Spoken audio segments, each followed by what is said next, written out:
Hi, How are you? I'm doing great. I'm going to switch us so that we're both on the gallery. Oh, that's great. So now I can see both of us. I'm so glad. Hi. Nice to see you. So nice to see you. I wanted to say I guess we could start, but I wanted to introduce you to my friends and family. People who don't know you, this is Kelly White. Kelly is a wonderful psychotherapist, has been a great friend for many years, and probably the first person I call anytime I've got a hiccup or an obstacle or something in my life that I need to sort out or talk to somebody about. So I'm so happy that people who know me and my friends and family get to meet you. Oh, how wonderful. Thank you. And Doug is a documentarian and a filmmaker and a person extraordinary, an extraordinary person. Well, thank you. Yes.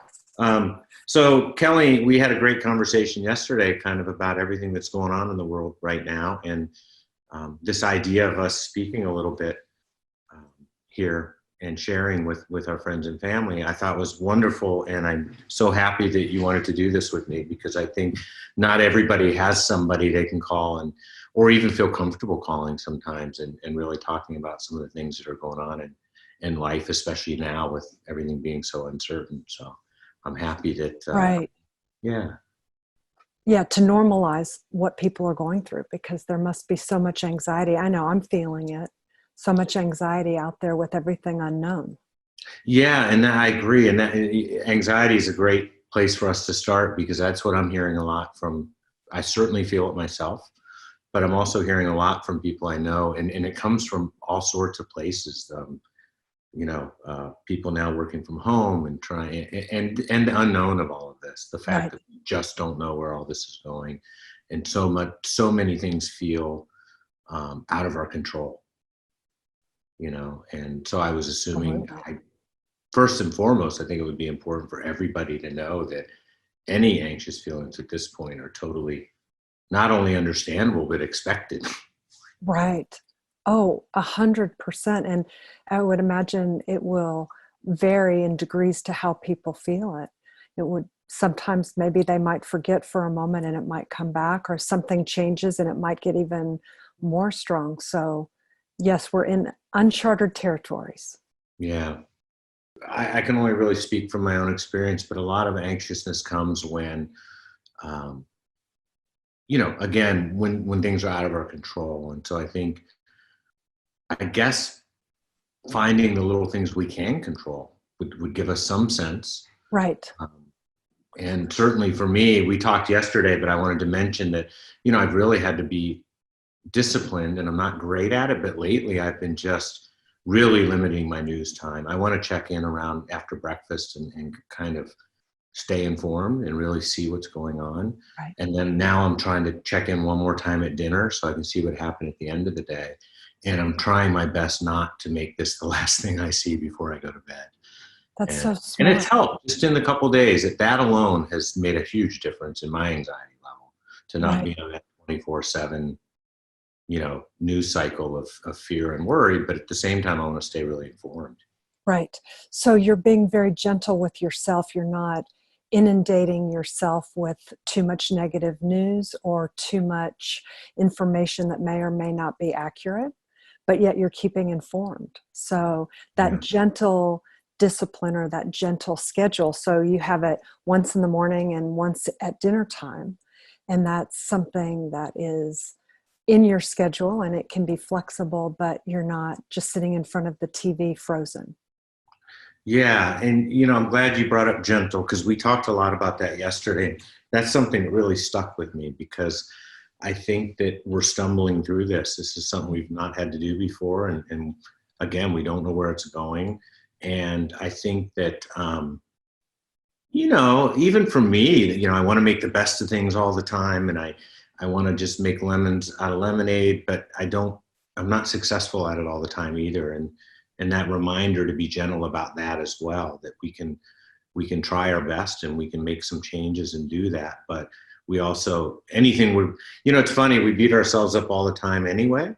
And Mm. now we're in the middle of this and there's all this other anxiety.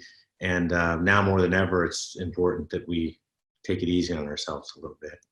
Absolutely. I think any emotion that we're going through, as long as we're being gentle in the way we speak to ourselves, is really valid. I was thinking there is a lot of anxiety, and I was speaking to a client yesterday, and she was saying that she is feeling so much grief. She had just started a business, and every time she looks on Facebook, there's some positive affirmation of think of everything you've never been able to do, and now you have the time. And yet she was just feeling, quite honestly, devastated. So I think at any moment we're going to have different feelings. Yeah, it's funny you say that because I think I see some things like that too. And I also, encourage that. I mean, you know, there's a part of us that wants to be like, wow, you've always wanted to learn this or go back to school or, but I think that can also be a lot to ask of ourselves right away too. And so I don't know, I don't know how I'm going to spend the next 2 weeks or the next month, but I think one of the things we talked about yesterday are these baby steps and really taking things 1 minute at a time, Right. and kind of being open to understanding that all of these emotions are completely relevant and expected in times like this. And then just giving ourselves a breath to kind of figure it out. Right. Inches and seconds, right? We're just moving in inches and seconds. Something that's been helpful for Alex and I, my son and I, and maybe just for me, but every day, I'm not even writing it on our calendar. I'm writing it on a piece of paper, what's happening, right? And then everything changed yesterday with shelter in place for us out here in California. So for me, I can really see, and there's this gentle schedule. But if I need a few extra minutes, yesterday I walked Marshall for 30 more minutes, our dog, because I just had to catch my breath outside. So, and then tomorrow it may be different. I may have more energy but at least I know what I'm hoping to do for the moment. And that gives me some structure, which is helpful for my brain. Yeah, and I would assume probably helpful for children as well to have some kind of new routine and structure. Right.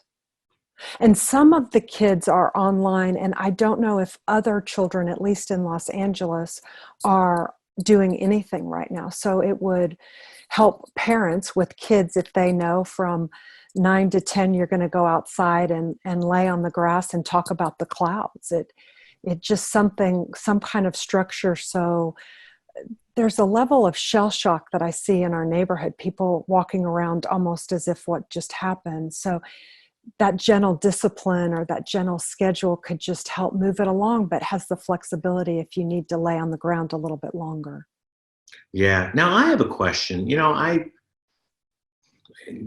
and I are trying to do yoga once a day, and it's funny because I'm the least flexible person ever, but it's been something fun for me to try and learn. But I have to force myself to do it, but then I do, and I feel really great. And, we're trying to do a lot of things differently. But the question I have for you is, I know you can't, I guess it's probably different for everybody, but there are those moments where we just wake up and we just are in that funk and it's just the anxiety. It almost paralyzes you, Correct.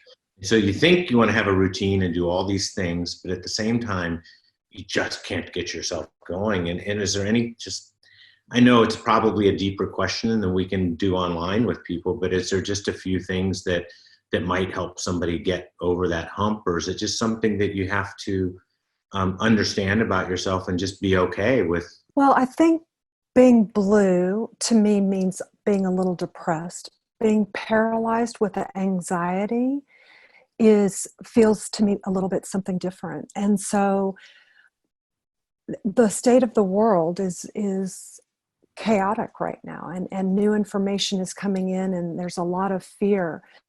So for me, when I feel paralyzed with anxiety, I'm really gentle and kind to myself.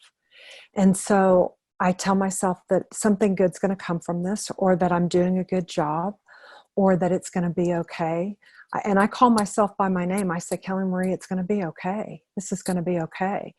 Now, everyone is going to do it differently. Some people may need to turn on their favorite song. Some people may need to have a good cry. There has to be each person has to know themselves, right? The catch is that at some point you have to be you have to be gentle with yourself, disciplined gently with yourself to not fall into despair, right? At some point, acknowledging what's going on and then moving, whether Right. it's 5 minutes or 10 minutes or however long you choose, but not to get stuck in that paralysis. Well, that's great. I was thinking when you were talking there about this gentleness on ourselves it also came to mind that we have to be gentle with those around us as well, our kids, our spouses, our brothers and sisters. I mean, we all process this differently. I Right, have friends that process it with humor and silliness, but you can still feel that angst and that anxiety underneath it all. And I right. think certainly being gentle with each other too. Beth and I joke a lot about giving each other a get out of jail free card right now, because there's things that, maybe you need to deal with or talk about or anything in any kind of relationship. But I think this is the time to give each other a little break and cut each other a little slack if we don't handle something just perfectly, or if we don't say things just the way we're supposed to say them, because there's just a lot going on. Right. Absolutely. That gentleness and compassion. And there was a great study done, I think it was Matt Boggs, where they went across the country interviewing people that had been married for a certain amount of time, 60 or 70 years, why they didn't divorce. And they said that they didn't fall out of love at the same time. That seemed to be the consensus.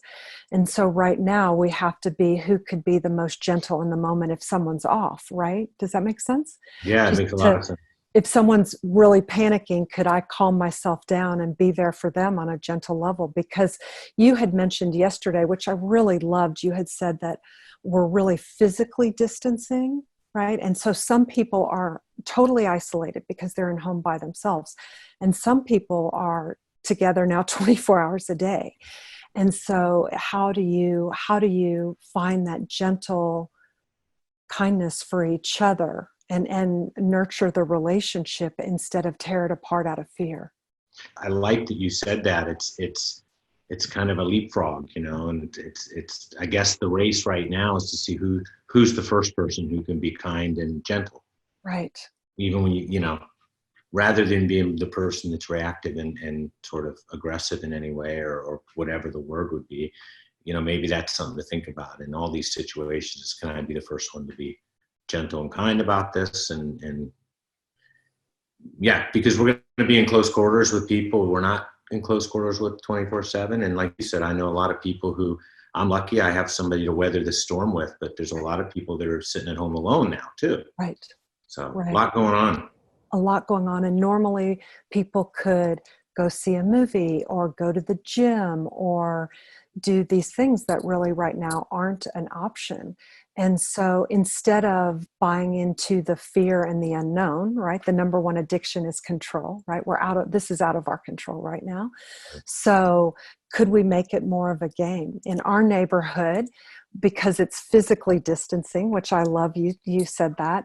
People are putting hearts or some kind of shape in a window, and then they're putting their address in this app that we all have. And so the parents are taking their kids out and they stand in front of the house to see who can find the heart first, who can find the clover first, and then they move on to the next one. So making it a game, even though it's a time of unknown, bringing in the gentleness and the loving. Yeah. Well, listen, there's a couple little things I would still like to squeeze in here. I wanted to, not make these too long, but the two things that I really wanted to make sure that I asked you. One is, I don't have children, but you had mentioned Alex. And so for people who do, I'm sure kids have anxiety as well, or may not, but, what can parents keep their eyes open to see if maybe their child is feeling anxious and not talking about it, or what can they do to just kind of help a young person through this? Well, to speak to them at their age appropriate level, to ask them how they're doing, to give them information about what's going on without making it scary. Are there any new patterns or behaviors? Are they picking at their lip or their nail? Are they connecting with their friends that you can see on social media, or are they not? So just putting as parents, our own anxiety aside and tuning in to see how they're doing. Kids are incredibly resilient and they're so connected on the internet these days. So at certain levels, we can learn from them, but just to check in and to continue to be gentle with them too. Yeah, my family and I started a text chain in the morning where we all get up and my mom and my sister, and we text each other 3 things we're grateful for. And we're pretty good about it, and it's become very fun. Right. But it really makes a difference. You know, we laugh about it. It's also very touching, because we try and think of really, certainly the things you would normally say, family and food and a roof over our heads, but also trying to branch out a little bit in some of the things we take for granted.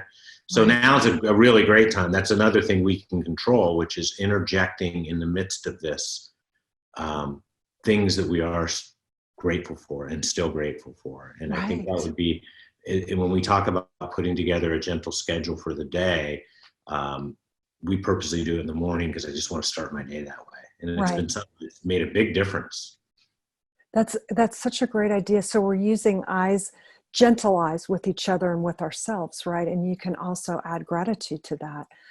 Being appreciative for yourself, being appreciative to the person you're with, or just writing down 3 things you're grateful for, or texting, starting a text chain of gratitude. I think that's a beautiful idea to keep our eyes focused. Yeah.